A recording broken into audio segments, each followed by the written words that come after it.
ഫെസ്കോ group തങ്ങളുടെ vision 2040 പ്രഖ്യാപിച്ചു. ഇന്ത്യയിലെ 12 നഗരങ്ങളിലും മിഡിൽ ഈസ്റ്റിലുമായി റിയൽ എസ്റ്റേറ്റ്, ഹോസ്പിറ്റാലിറ്റി, വിദ്യാഭ്യാസം, പ്രോജക്ട് മാനേജ്മെന്റ് മേഖലകളിലും 100 ബില്യൺ രൂപ മൂല്യം വരുന്ന പുതിയ പദ്ധതികൾക്കായി ഫെസ്കോ ഗ്രൂപ്പ് പദ്ധതിയിടുന്നത്. ആദ്യഘട്ടത്തിൽ മലബാർ മേഖലയിലായി 10 പ്രോജക്ടുകൾ ആരംഭിക്കും. തുടർന്ന് 2028-നുള്ളിൽ കൊച്ചി, തിരുവനന്തപുരം ഉൾപ്പെടെ കേരളത്തിലെ പ്രധാന നഗരങ്ങളിലായി 14 പ്രോജക്ടുകൾ കൂടി നടപ്പിലാക്കാനാണ് ഗ്രൂപ്പ് പദ്ധതിയിടുന്നത്. 2030-നുള്ളിൽ പ്രവർത്തനം ദേശീയതലത്തിലേക്ക് വ്യാപിപ്പിക്കും. ബംഗളൂരു, ചെന്നൈ, ഹൈദരാബാദ്, ഭുവനേശ്വർ തുടങ്ങിയ നഗരങ്ങളിലായി 30 പ്രോജക്ടുകൾ നടപ്പിലാക്കും. ദുബായ്, ഷാർജ തുടങ്ങി അന്താരാഷ്ട്ര ബിസിനസ് ഹബ്ബുകളിൽ 22 പ്രോജക്ടുകൾ നടപ്പിലാക്കാനാണ് ഗ്രൂപ്പ് ലക്ഷ്യമിടുന്നത്.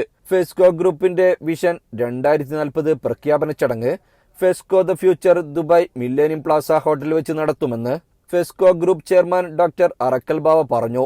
ദുബായിൽ നടത്തിയ വാർത്താ സമ്മേളനത്തിൽ managing director AK Shoukath Ali, ഡയറക്ടർമാരായ മുഹമ്മദ് റിയാസ്, മുഹമ്മദ് സർഫറാസ്, സഫ്വാൻ MT തുടങ്ങിയവർ പങ്കെടുത്തു.